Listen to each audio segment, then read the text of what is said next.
Well, I Yeah, hear the noon whistle here in Fort Atkinson, and so I'm going to say that this is Steve Larson of the Horge Dairyman staff up here, welcoming all of you that are with us today for our March webinar. We're glad to have you on board with us. And again, if you want to print out the handouts and have a printer close by, this would be a good time to do it, so you could follow along with some hard copy if that suits you. I want to welcome also our cohorts down at the University of Illinois, Dr. Mike Hutchins, our co-host, and also Jim Baltz down there, who does the technical side of things for these for the webinar series, and also Patty Hirchin up here in our office, who does a lot of the background work on our end of the deal. And we are very honored to have with us Dr. Mike Brouk from Kansas State with us today as our presenter. And we're very happy that the sponsorship today is provided by Dairy Nutrition Plus. Those are the folks who bring us soy chlor, among other products. The latest on beating the heat is the topic. And with that, I will ask Mike Hutchins to welcome you and to introduce our presenter for today. Mike? very good, Steve. It's a real pleasure. In fact, it's a professional and personal honor to introduce our speaker. We've crossed paths several times and in various locations on speaking programs. Dr. Mike Brouk is professor in the Department of Animal Sciences and Industry at Kansas State University. They are in the big dance. We'll leave it alone at this point.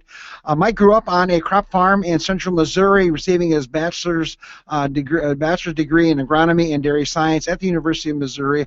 Also went back and got a master's degree as well. He then was employed by Land O'Lakes as a livestock production specialist in southwestern Minnesota, and then he came back and finished up his PhD degree at South Dakota State University. He then was teaching at South Dakota State University, moved on to the commercial ag program at the University of Missouri, and then for the last 17 years has been at Kansas State University in a 70% extension, 30% teaching appointment. So, Mike, we appreciate you having here, be on the webinar here on the latest on beating the heat. We'll turn the program over to you and let you go.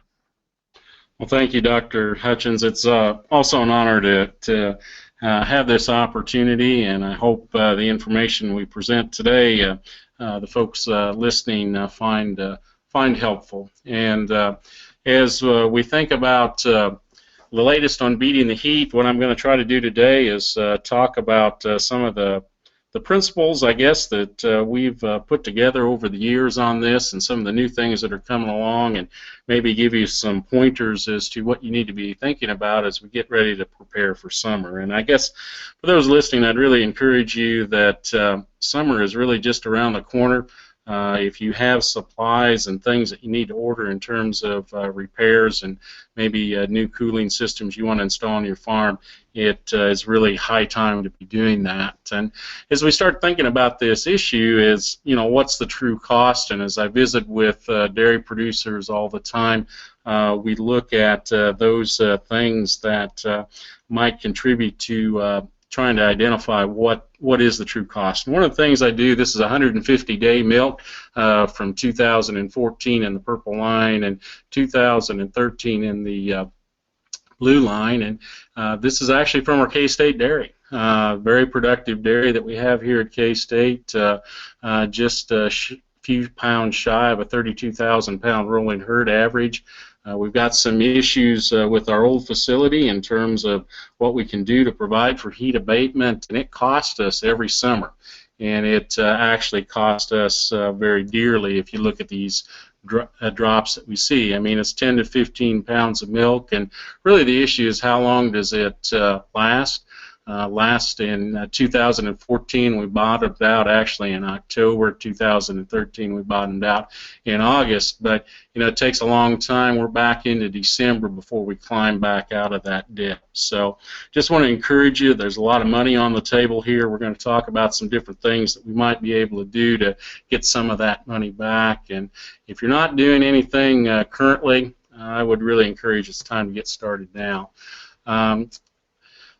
Dr. St. Pierre, a few years ago, put together what is the economic loss that we see for heat stress, and some numbers just might remind you. Of course, if you're in areas that have more heat stress, like you might think of Arizona, the economic loss there per cow per year, if you go all the way over to the most right-hand column, was about $256 per cow per year. Surprisingly, when you have a lot of humidity, a place like Kentucky, they estimated that the annual loss there was $285. Get down into Texas, their loss there was nearly $700 per cow per year in that particular study. So, again, a lot of money on the table, things we can do.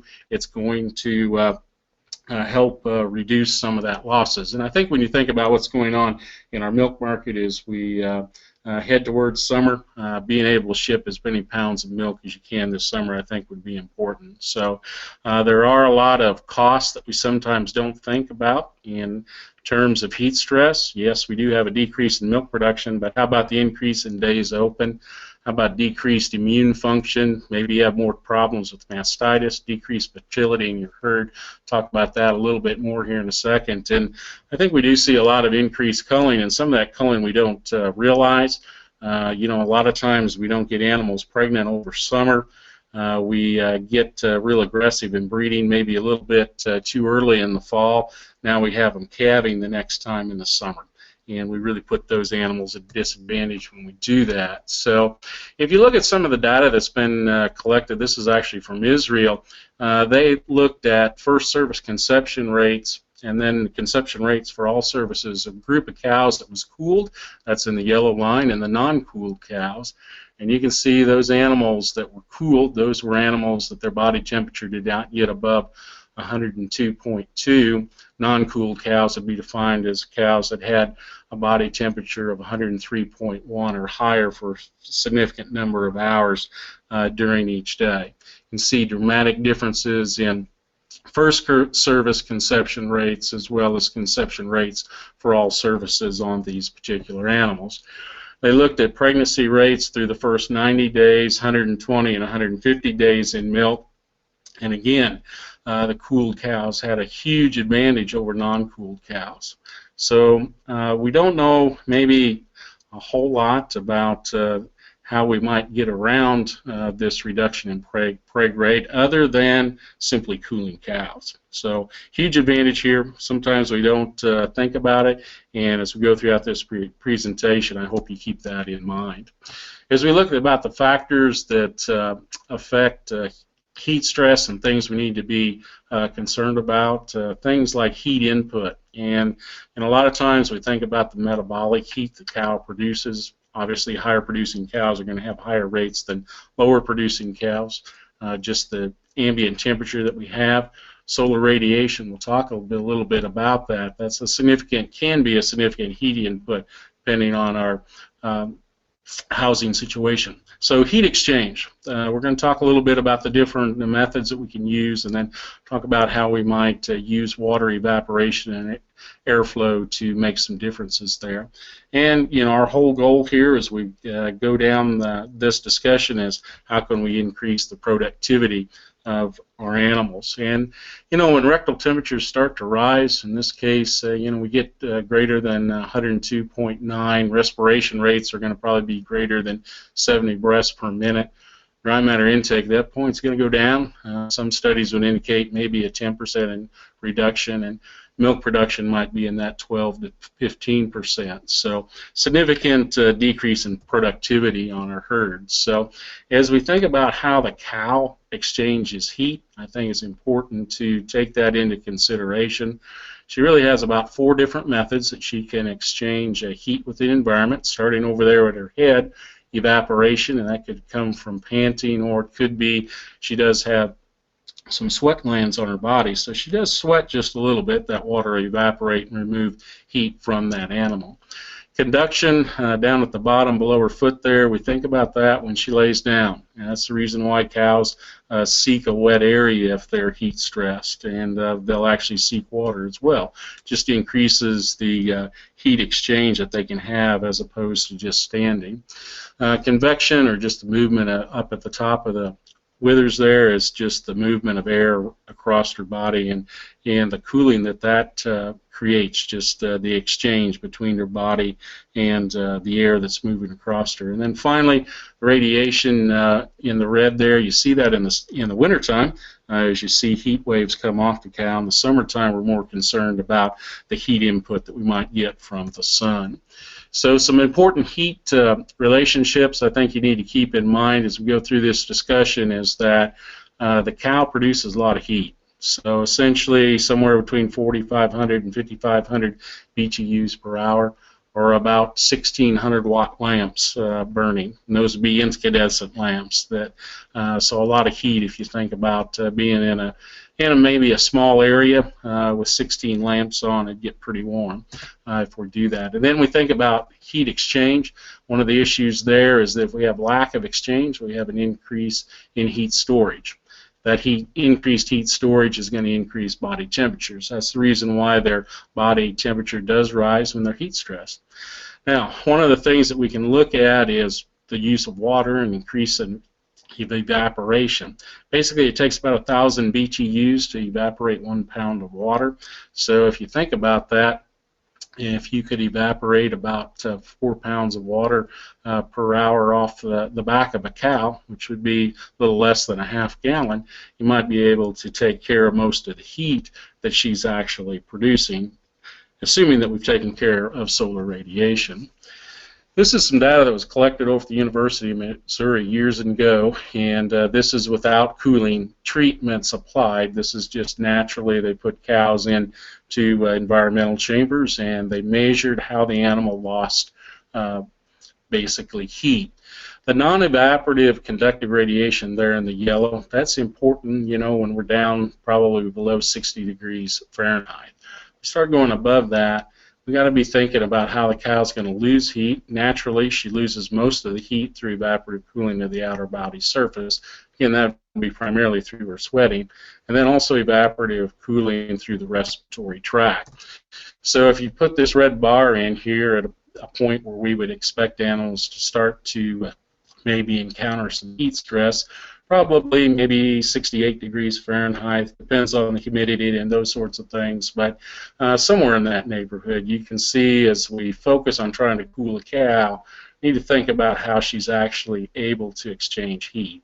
And again, the primary way would be evaporative cooling from the outer body surface and trying to just increase that rate of evaporation.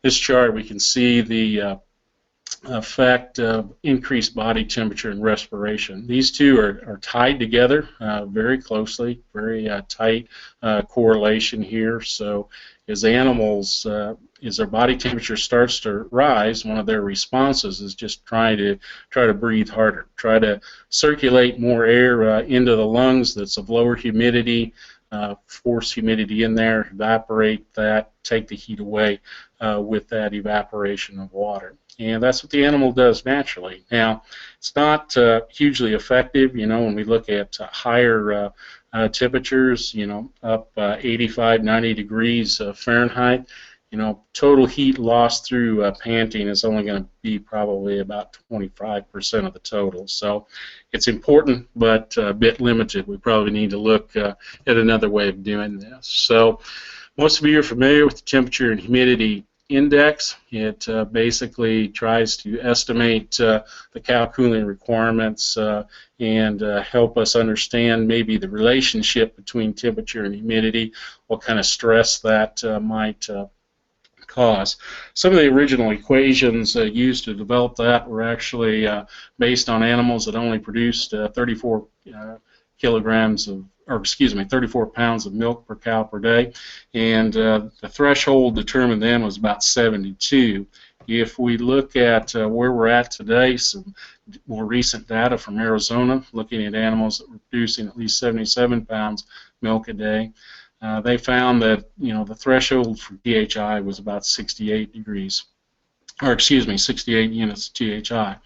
So they also found that when THI, you know, exceeded 68 for each 24-hour period, it resulted in a loss in milk of about 4.8 pounds. So very significant newer data that we maybe need to think about cooling cows a little sooner than maybe what we have in the past. And if you look at the temperature humidity index that we're currently using, basically the white would represent animals that have no stress.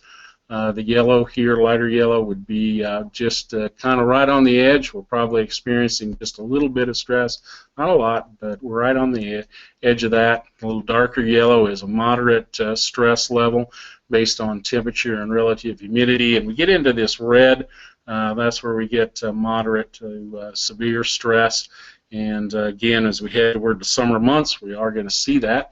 I would argue probably in some areas we've already seen some mild to moderate heat stress, and if you're in the southwestern part of the United States, probably actually been in the red some already as well.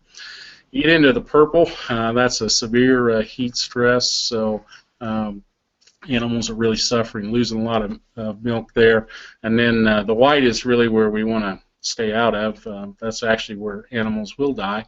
That does happen, and it's a very significant and devastating loss when that does happen. So keep in mind that some areas of the world, and actually of the United States, we do need to cool cows if we're going to keep them alive. They do have stresses that can be that high during the summer.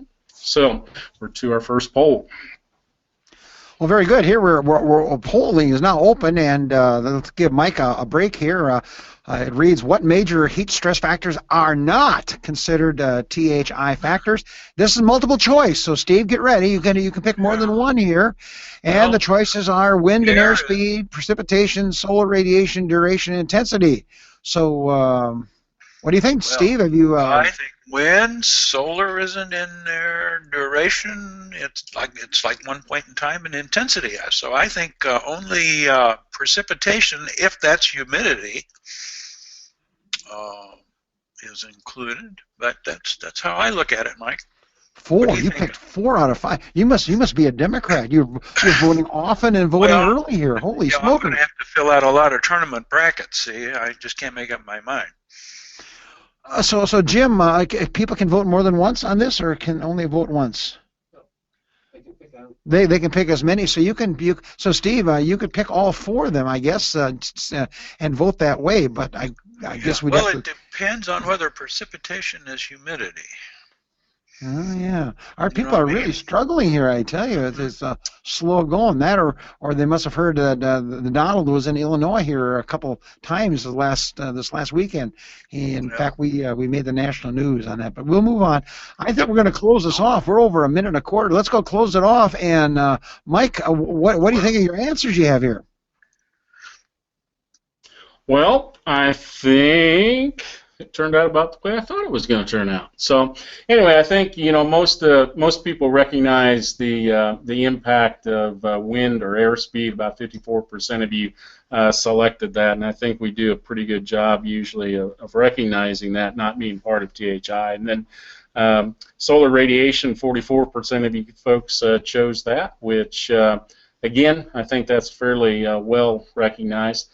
We only had about 30% that chose intensity, 39% duration, and about another 39% on precipitation. So let's talk about those 3 just a minute.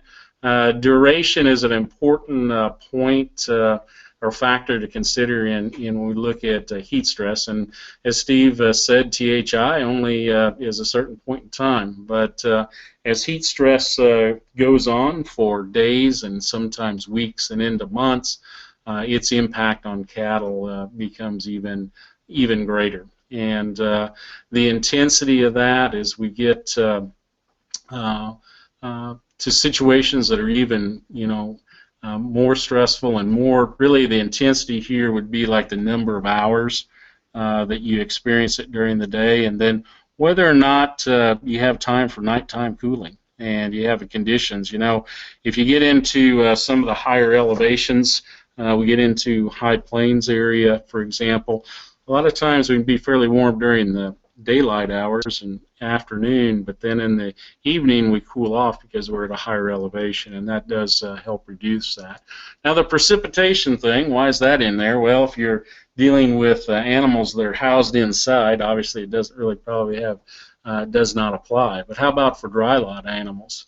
Does it apply? And I think it does there. In fact, we've been involved in some research studies in the past where a stray rainstorm comes through, and it really points out to you how quickly animals can cool down once they have water on their backs, and they can actually wait for that water to evaporate and then cool their bodies with that. It does have a dramatic impact. So again, it doesn't apply necessarily to free-stalled or housed cattle, but to the dry lot cattle, we do have precipitation out there. It does or can reduce their heat stress. So I think we'll go ahead and go on with the rest of the presentation.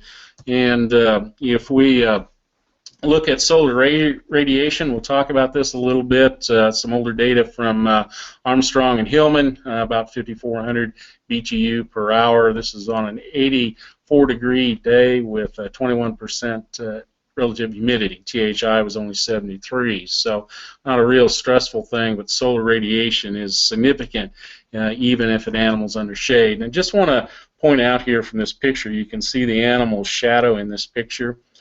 You know, if you're trying to evaluate your shade cloth or you're protecting the animal like you should, if you can see the shadow, you're not doing enough.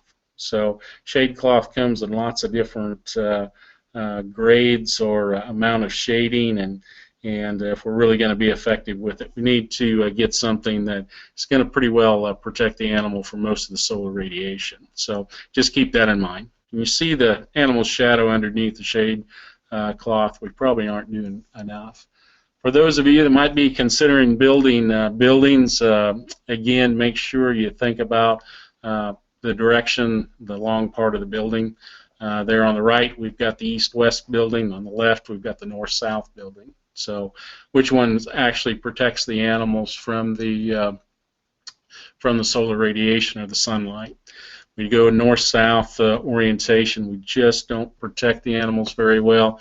Some people have come along and tried to put shade cloth on that west wall to try to cut down on some of that sunlight coming in on the beds. You can do that, but while you do that, you also reduce natural airflow coming into that building. So that can be an issue as well. So typically what will happen on these north-south barns is in the afternoon hours, the animals will move out of the beds that are covered with sunlight, and they will move and just stand at the feed line, which is something we probably really don't want, but it is probably a better place for the animal rather than laying in the sunlight. Some other things that we need to consider as we think about heat stress is the effect of airflow and water and how that impacts heat loss from the skin. Basically, Hillman and others is kind of one of the first things that I have ever seen come out on this. They looked at soaking the animals once every 20 minutes or soaking them once every 40 minutes. The blue line is the no wetting, so just airflow over the animal, versus the red line is the 40-minute interval for soaking, and the purple line is the 20-minute. And you can see as you increase the airflow or you increase the number of soaking cycles in a period of time, you get increased heat loss from the skin. And one of the things I want you to think about as we think about airflow, we've got axial flow fans or basket fans pictured here on the left, and on the right you have the high volume low speed fans. These high volume low speed fans, they do move a lot of air, but the speed of the air on the cows is usually only about 1 to 2 miles per hour. When we look at the basket fans installed right, we can get to 7 to 8 miles per hour over those animals. And why is that important? Well, this is some things we looked at some time ago here at K-State, looking at the effect of supplemental airflow in combination with a feedline soaking system. So we started out with hot cows here, and you can see the control cows, their body temperature stayed above 104 degrees for most of the measurements that we did. Along the bottom of the chart, that's 5-minute intervals of time that we took these rectal temperatures. So you can see the purple line there, the 2.5 mile an hour. It did help reduce the body temperature of the animal over the period of the study. But as you increased airspeed, the blue line, and then also the green line, we got a greater loss of, or a greater reduction in body temperature. So that's kind of the reason why, you know, sometimes we're a little concerned about the amount of airspeed that we get over these animals, the amount of cooling that we can actually get to them.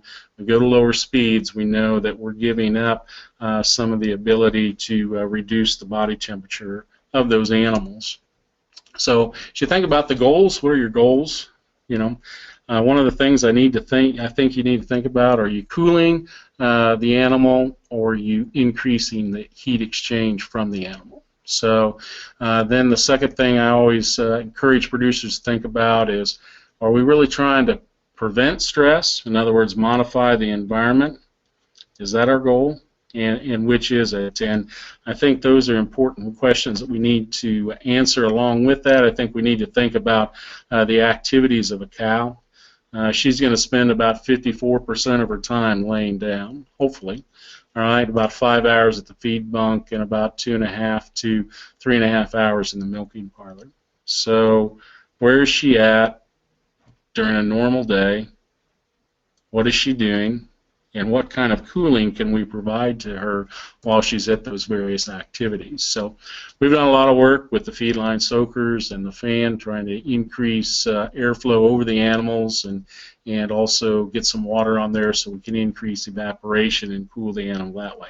Very effective systems, very cost effective, and something that we can do. But again, this is, you know, cows in these systems, they are going to warm up some, and then we're going to cool them off.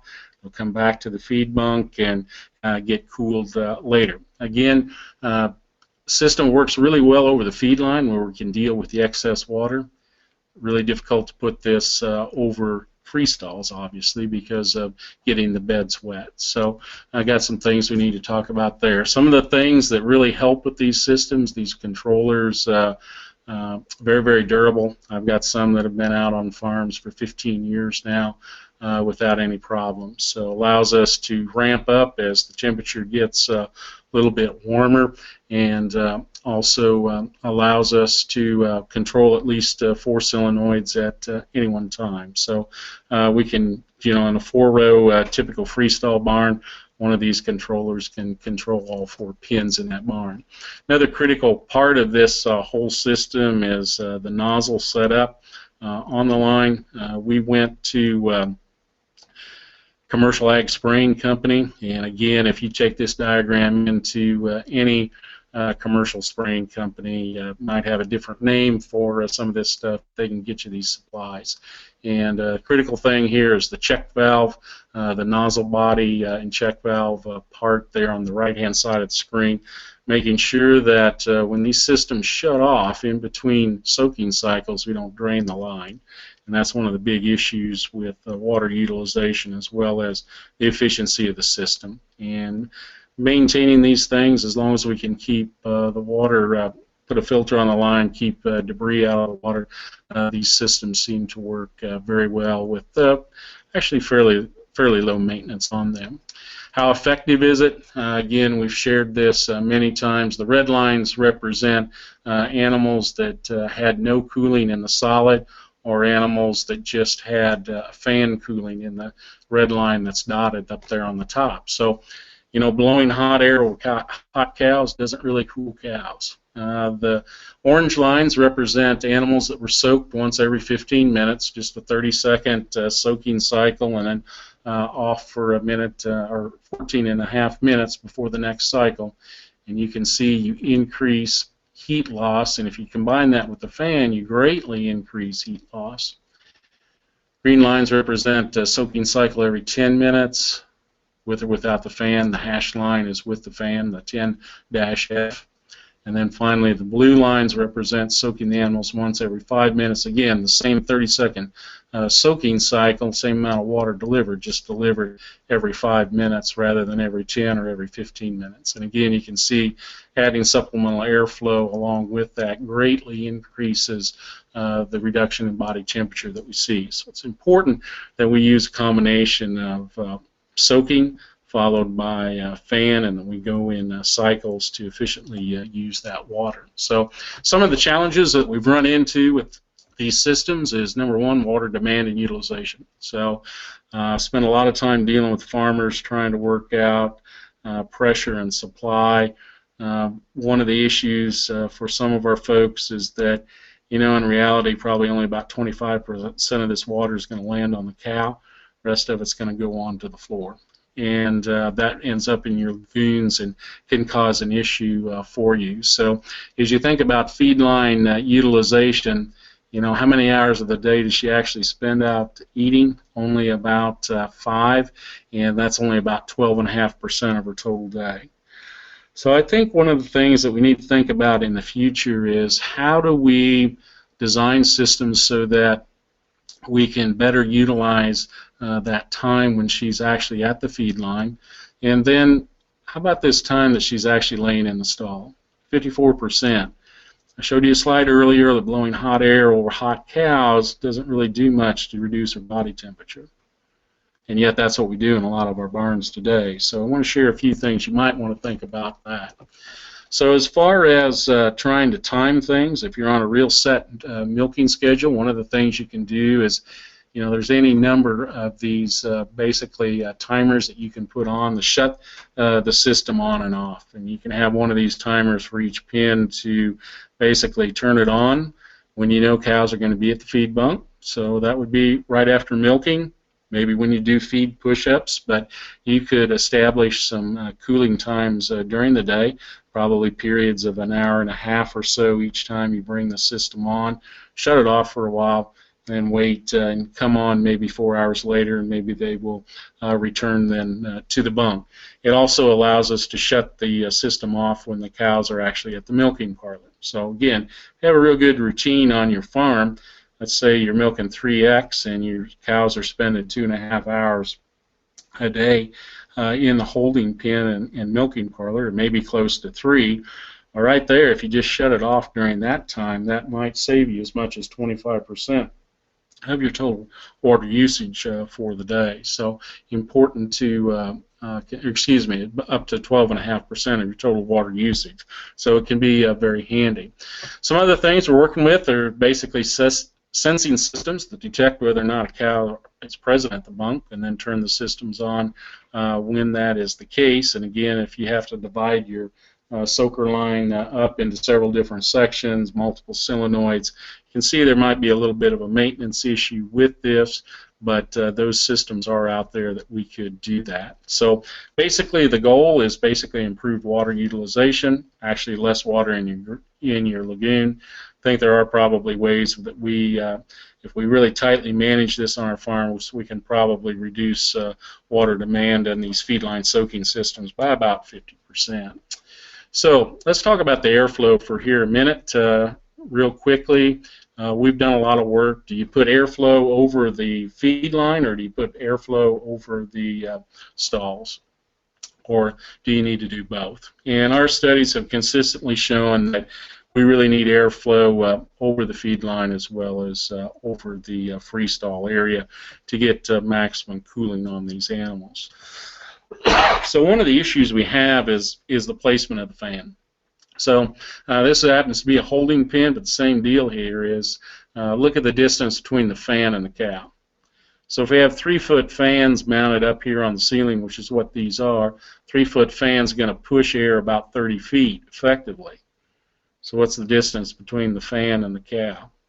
So in this case, you know, we're probably about 10 to 12 feet between the fan and the cow. Now there's reasons for that. That's the crowd gate. But we're essentially losing about 30% of the potential effectiveness of the fan just simply because of the distance between the cow and the fan. So obviously there's reasons why we have to do that, but it is an inefficiency of the system. So if you think about this, we're trying to locate these fans. We got to think about trying to keep the cow away from it. We also have to think about equipment that we're driving into the pen or working around those fans, because we don't want equipment blight. Some cases we have multiple rows of fans in freestall barns, and then there's maybe some issues that we could talk about in terms of fan noise when you have all these basket fans running. One possible solution might be fans that we're starting to see come out now. They're larger, handle much larger volume of air, and they actually direct the airflow. So you got these louvers, and actually directs the airflow down onto the cows where we really need it. We can usually get these fans located closer to the cows. They're more effective, cover a larger area than some of our basket fans do. So some of the things we're seeing in some freestall barns today, they mount these larger fans over the freestalls. That provides airflow both to the freestall as well as over the feed line. And we're seeing spacings, depending on the size of the fan, sometimes up as far as 60 foot apart. So, and again, we're seeing in barns with designed correctly with the right size fan, we're seeing fans that will still throw an airflow of 7 to 8 miles an hour over onto the feed line and a little bit higher over the beds, which is an excellent situation for the cow. And again, just remind you that airflow is important as well as water, but we can't put the water over on the cows when they're laying down in the stalls. So how might we do that? Well, the other thing that some of these systems now offer to us is the possibility of using high pressure mist in these systems. And basically we're going to mist into the air very fine droplets of water. Those droplets will evaporate, cooling the air. So now we create a cool flow of air over those cows to provide some additional cooling. So now we have airflow. We also have cooler air.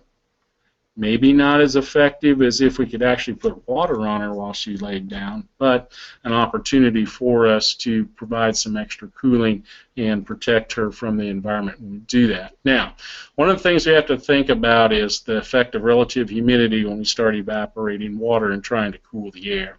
So you can see in this chart, when relative humidity is 50% or less, we get pretty good cooling. This is temperature change. So, depending on the temperature out there, the dark purple bar is 100 degrees. We might get, drop that air temperature 14 degrees. If we're at 70% relative humidity, now we're back about 7.5 degree drop. So it's not very great as we start increasing humidity and we get to 80%.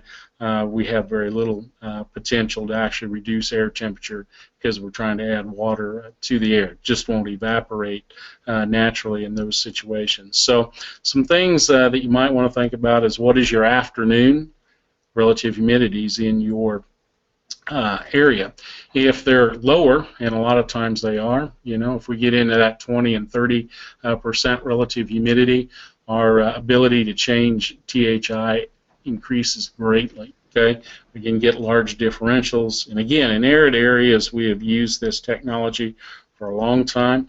It works very well, and what we're seeing now is that some of this technology is making its way to the Midwest and other areas that have higher humidities, particularly at night, so we don't run these systems at night in those areas, but they have low enough humidities during the afternoon hours that we do get some effective cooling from them. So we're to our next poll. Yes, sir. Here we go. A chance to vote again, Steve. Let's hope you get them right this time. What period in the day would evaporative cooling have the greatest effect? Midnight to 5. Is this multiple answer, Jim, or is this one answer? No, this is select one, it looks like. Only one. 5 to 10 a.m., 10 to 3, 3 to 5, 8 p.m. to midnight. Boy, I tell you, I've got mine picked. I'm going to go 10 to 3, Mike. Ooh, I think I'll go later than that, man. I'm really torn on that midnight thing to really get these cows cooled down at night. But I'll take the 3 to 8. I'll take the 3 to 8 here, and we're voting along here. And yeah, let's see. Good voting out there, and let's see who's winning next. You're ahead of me, man. It's kind of like us. It's close. It's kind of it's like close. Bernie It's a little bit like and, Michigan there. Too and close to Clinton. call almost. Okay, let's close this off, Jim, and let's have our Okay, expert I'll tell us find out how this who one turns out. wins. All Michael? right. So when we think about when is the greatest stress time for the animal in the afternoon, and probably in most of our situations, it's going to actually occur sometime between 4 and 6 p.m. Now, will they be under heat stress in that 10 to 3 p.m. time frame? Yes, heat will start to build then. So, but as you look at when it's the greatest, it would be between that 3 and 8 p.m. That's also a lot of times when we see the lower relative humidities, and 10 a.m. to noon, your relative humidity is likely going to be up there pretty good. By 8 p.m., relative humidity is going to start going up as well, but probably most effective time for these evaporative cooling systems might be in that 3 to 8. Now, would we run them at other times? Would we start maybe at noon or start at 10 a.m. with the systems? Yeah, I think we would. In fact, some of our dairies in western Kansas where we have this technology, they'll actually, because the humidities are lower early in the morning, they'll actually start those very early in the morning, about 6 a.m. actually, and that allows them to actually pre-cool that building before heat stress comes in the afternoon. So again, just think about when you're going to be most effective with these things. As you get in humid areas, when you get sun goes down until the sun gets up the next day, probably not going to be very effective just due to the relative humidity that you have in your particular area. All right, we'll continue talk about how we might use some of this technology. This is a study that we worked on summer or so ago, where we actually used evaporative cooling in combination with fans. Actually, this is a compost barn, so Dairyman had an opportunity where we could compare this type of technology along with a tie stall barn that had evaporative cool cells. And this is just some of the data that we collected. We divided the hours the animals spent at different levels of body temperature. So the blue represents hours spent at 101.5 degrees or less body temperature. In the 101.5 in the black there represents when we were basically between 101.5 and 102.2, and then the red represents those hours spent above 102.2. So you can see that, so we had animals that were housed. It was a switchback study, so animals were either in the bedded pack barn or they were in the tie stall barn, and then they switched.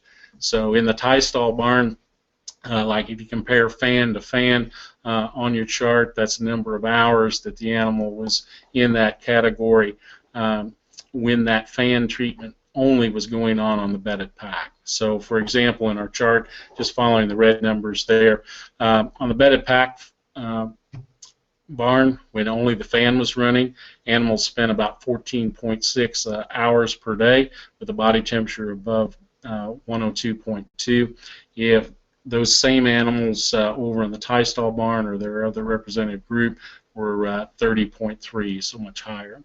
Also, if you look at what was the effect of adding the fog to the fan, again, the red numbers, only about 9.2 hours per day when we added the fogging treatment as opposed to just fans. So significant reduction in hours there, basically about 5.4 hours less in that higher temperature range. So as you look back up the chart, then more hours in that 101.5 to 102.2, and even some more hours in the 101.5 and less. So adding the fog really does help cool the cows.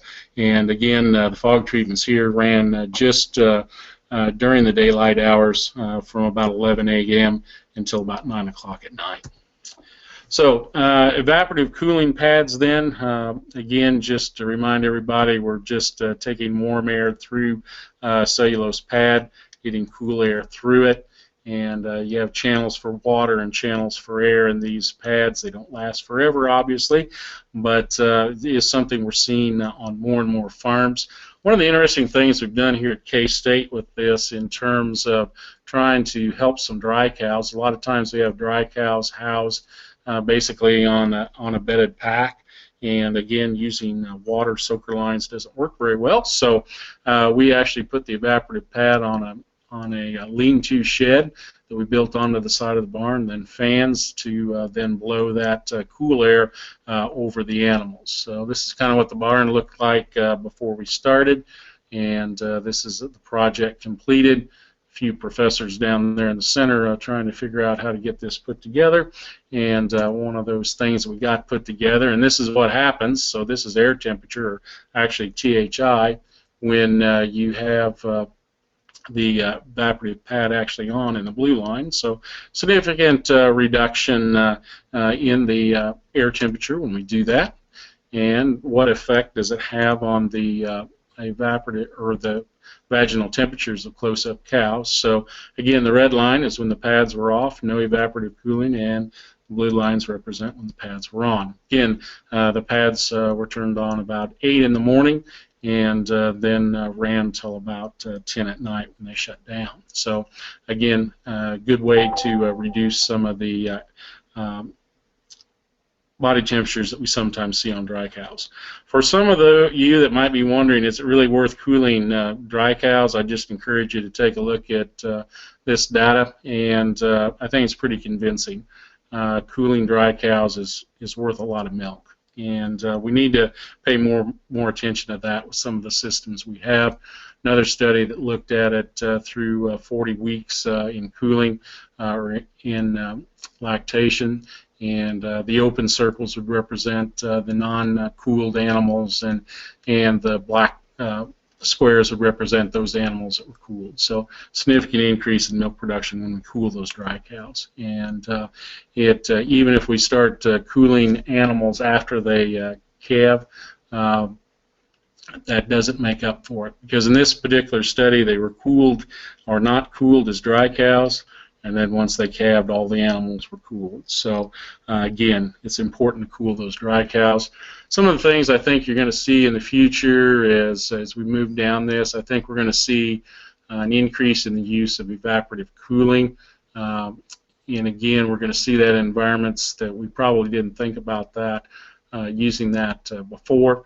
Again, I think we're going to have to concentrate on how we control moisture and make sure we only run those systems when it's appropriate, but it is a way to help modify that environment that the cow's exposed to and reduce the heat buildup that she does have. Just a couple of other things I want to call your attention to as we close here today. Cooling in the holding pen is really, really important. One of the primary things you need to think about there is how much time do your animals really need to spend there, and if we can reduce that, that's a primary thing that we need to do. But then keeping in mind that as we do a more effective job of cooling in the holding pen, we actually can drop body temperatures and improve milk production, as Armstrong and others showed us a long time ago. Just some recommendations for that holding pen then, if we're going to be using conventional fans. Thinking about your spacing. If you're less than 24 feet in width, you might want to mount those on the sidewalls and blow across. If you're greater than 24 foot in width, you're going to have to go perpendicular above the cows, and then make sure you space your fans 6 to 8 feet apart and in rows depending on your fan diameter. If you're a 36-inch fan, about 20 feet apart, and 48-inch, maybe as much as 40 feet apart is a maximum there to get that airflow. So again, we want to wet the cows in that holding pen, and again use that controller we talked about earlier to shut those systems on and off. Don't necessarily want continuous water going on there. Basically, we usually design systems so that we got about 3/100 of a gallon per square foot per soaking cycle is what we usually try to do. Then for some of you that may not get your system up soon enough, I guess you can always use the water hose treatment, and that's also very effective as well, especially if you have some young people around the farm that can help help operate that for you. And even garden sprinklers can be a way to cool cows in a pinch. So, final question. Yes, sir. And this is going to be a 30-second question with multiple choices here. Which areas or groups of cows are most critical to cool? Kind of a summary slide here. Milking parlor, holding pen, high group cows, dry cows, fresh cows, and the milking parlor. Steve, you've got 10 seconds to vote. I kind of think all of them are going to turn out to be important. If there is one that maybe isn't quite as important, to be the milking parlor itself, but I don't know, Mike. That's how I'm looking at it. I think maybe all of the above. Jim, close it off, and let's see what we got. You Republicans that are slow, you didn't get to vote. And here we go with about 40% of the vote. Michael, what do you think? Well, I think everybody did a good job. Yeah, Steve, you're right. I mean, the milking parlor is the one that, how do we do that? You know, typically animals should only be in there about 15 minutes, so it's not a real long time. So if we're doing an effective job out in the holding pen, hopefully they're coming into that milking parlor cool. However, I would encourage some folks to maybe take a look at some of the things that we might be able to do for the cows in the milking parlor and how that also helps cool the people that are in there. So sometimes using some evaporative cooling along with the cooling in our holding pen is actually a really good way to make worker comfort a little bit easier in our milking parlor, as well as help cool the cows. But again, holding pen for the milking parlor, primary place, and then your high production groups, your dry cows, your pre-fresh cows. I think all of those all need to be cooled. Okay. All right. So just remember, there's a lot of negative impacts of heat stress. Again, what we're really trying to fight is heat accumulation of our animals. Think about when you can effectively help the animal exchange some heat. And again, that might be in the milking parlor holding pen, might be as she's laying down. How are you going to do that? We've got lots of different technology out there we can use that to do that. In all, what are we trying to do? We're trying to increase dry matter intake during the summer, hopefully increase milk production as well. The slides on reproduction, I think, are just really powerful.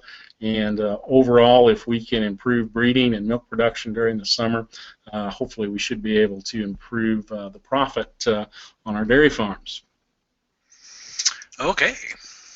And just want to say thanks to some of the folks that helped provide some of this stuff for this. Dr. Harner here at K-State. Jared Johnson is one of my PhD graduate students here, and all of this, Dr. John Smith was important in bringing us together many years ago to work on these things. So just want to recognize his contributions to this whole area as well. Very good. Let's go to our next PowerPoint if we can, Steve, and we'll let you kind of wrap up. Okay. Thank you, Mike, and thank you, Mike Brouk. Wonderful presentation. Very well done. Very interesting. We had a real nice audience out there with us all the way along, and it was just an excellent job. So we appreciate that, and we also appreciate the support today for Dairy Nutrition Plus, who sponsored the webinar today. We want to remind folks that you'll be getting a survey here in the next few days to help us evaluate our webinars as normal, and we appreciate your response on those. And of course, this webinar, after a few days, and all of our previous webinars are available archived for your viewing at any time at hordes.com, and just follow the webinar links there. And so you can share these webinars like this one and previous ones with coworkers and other acquaintances. So with that, we want to turn your attention ahead to our next webinar, April 11. Target rations for your milking groups. Kuhn North America is going to be the sponsor, and Bill Weiss from The Ohio State University, note that, will be the presenter. And then looking just a bit further ahead, Paul Fricke from the University of Wisconsin-Madison, close by here, will be giving us an update on repro strategies, and Parnell will be sponsoring that webinar. And with that, Mike, it looks to me like we do have some questions that you can present to Mike, our presenter, Mike Brouk. One that I'm not sure if it's being addressed from our listeners, but Mike, I might ask you, we're seeing on some dairies up here tube-type ventilation systems in holding pens with the tubes running perpendicular to the flow of cows into the parlor. Wonder if you have any experience with those and about their effectiveness. So with that, Mike Hutchins, we'll let you proceed with the speed round here, as you call it sometimes. So Mike, do you want to respond to Steve's question about the tube? Yeah, so I guess I personally have not seen any data actually collected on those. I would tell you that one of the issues we have in holding pens and as well as milking parlors is just fresh air exchange. So I think those systems have actually maybe a huge potential in trying to get just some fresh air in that would likely be of lower relative humidity. And actually could make some of our other, if we're using soaking systems in there, actually make them more effective, because now we'd have a greater opportunity to evaporate more water. My only concern with the systems is making sure that we get airspeed actually down on the cow, and that I think is one of the most difficult things with the systems. But I think the concept does have some application for us. Okay, Mike, you have a question, and he says, some experiments show that the cow's body temperature goes up at midnight to in the morning. Why does this happen, and should we be adjusting our heat abatement equipment for that? So we talk about, I guess the term we a lot of times use is just the diurnal pattern that cows have for body temperature, and yeah, that's correct. Oftentimes they do peak at midnight. I guess what I think is really important is that we try to do what we can do to reduce where that peak is actually going to occur, okay, in terms of how high is it going to be when she peaks out. And that's really a question of heat buildup. The things that we do in the afternoon hours and in early evening to try to reduce the amount of stress that she has are important, but we also have to try to continue some heat abatement procedures in the later evening hours. And again, I think the thing that's going to control whether or not you can actually be effective in those hours is obviously the relative humidity. If we're talking about evaporative cooling systems, if we're talking about the feed line soaking systems, she's got to be at the feed bunk. So if she's not going to be at the feed bunk, that's not going to be very effective for us. So can we use a feed push-up or something to maybe even fresh feed down, maybe at 9 o'clock in the evening, might be a thing we consider to drag her or encourage her to come to the feed bunk. We have 3 questions. I'll bring them one at a time, Mike. It has to do with fan placement. So here we go. In a head-to-head stalls, do both rows of stalls have to have their own fans, or will one fan cover both rows of a head-to-head stall? That's his first question. Okay, so it really depends on the design of the fan. We've actually done studies with basket fans where we put a row over the feed line and then a row over each of the 2 rows of stalls versus just a single basket fan on the center of the stalls and fans on the feed line.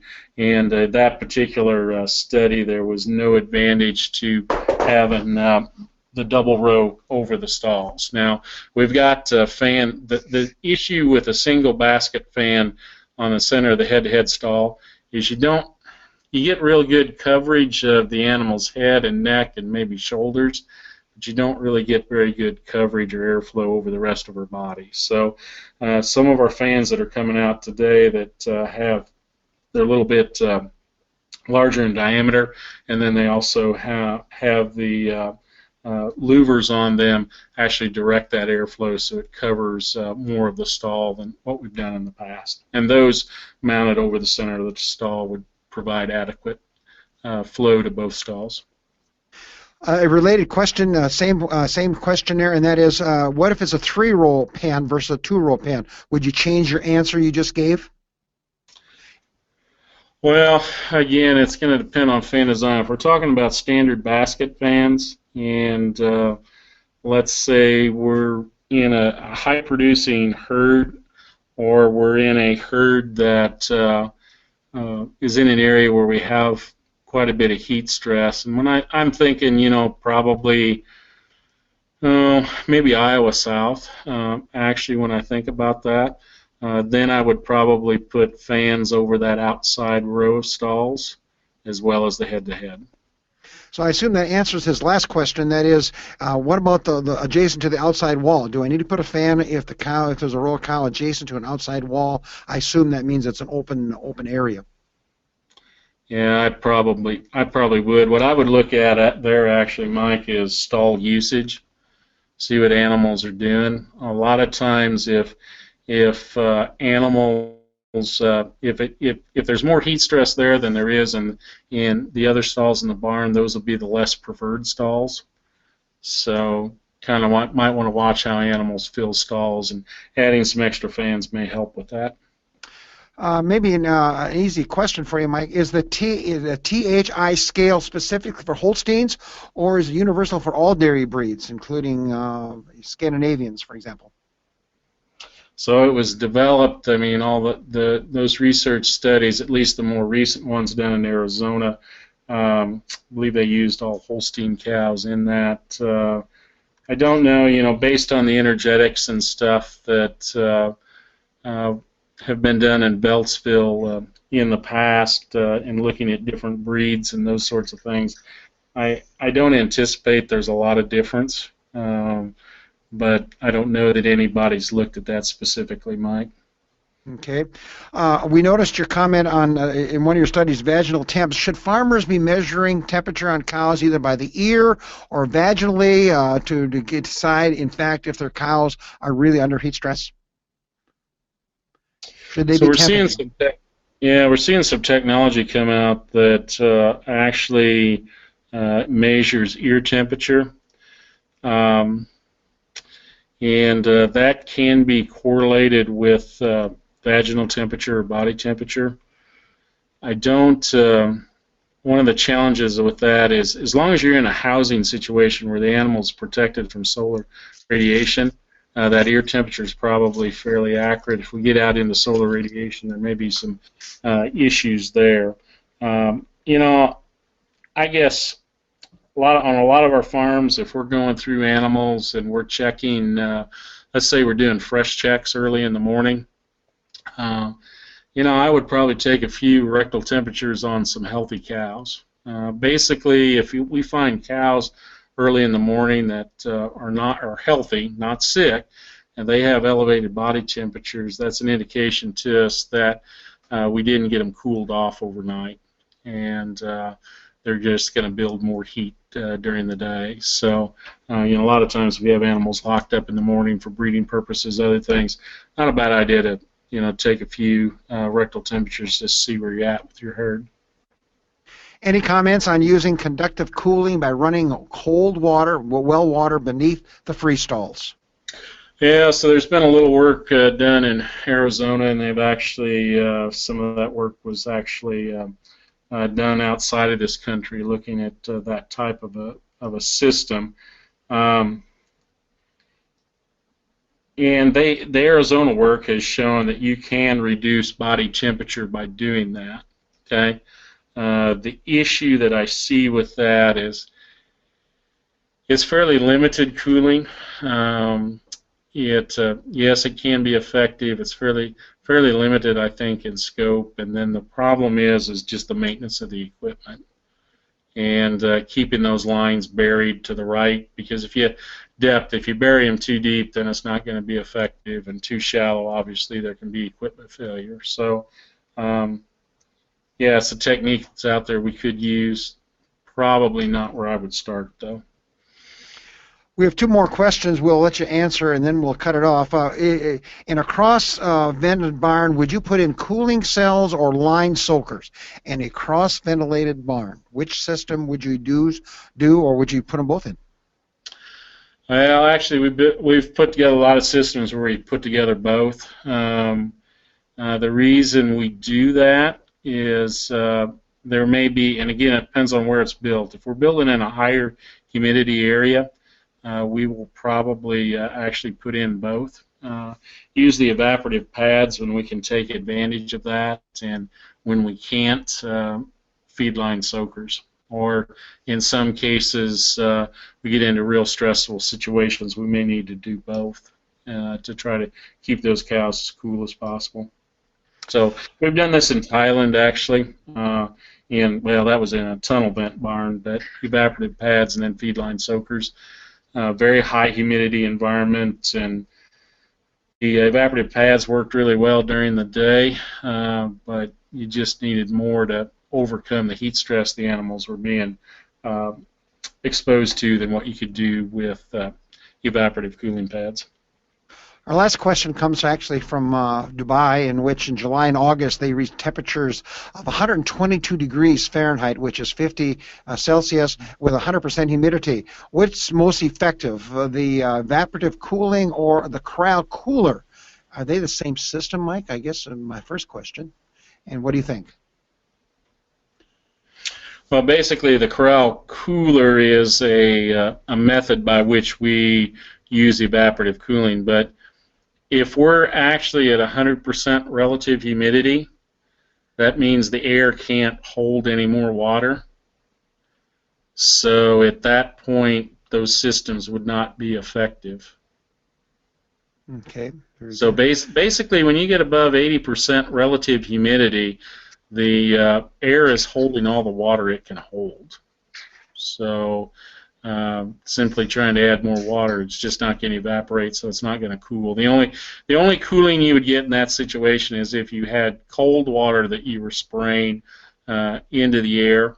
The temperature of the water might decrease the air temperature a slight bit, but it's not going to be the degree it does when we actually evaporate the water. We're going to cheat one more question here. It just came in, and that is, have you seen any ability to cool differences between deep-bedded sand stall surfaces versus a mattress in terms of cooling cows? Any of those two surfaces better or advantageous? Deep-bedded sand versus mattress. I know of no data on that. I mean, there's been preference studies done that would indicate that cows would prefer the deep-bedded sand, but I don't know that anybody has looked at why that might be the case.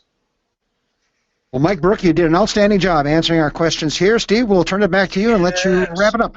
Absolutely. Mike Brouk, you did a great job with the questions and your entire presentation. Very well done. I tell you, an indication we still have a lot of folks with us out there. A good sign of the interest and good, valuable information that you have presented. Again, thanks to Dairy Nutrition Plus for their sponsorship today.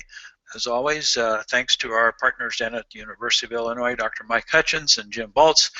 And just a reminder that looking ahead, Bill Weiss from Ohio State University, targeting our rations for the milking groups, our April 11th webinar, and on May 9th, Dr. Paul Fricke, University of Wisconsin, will be giving us a repro update.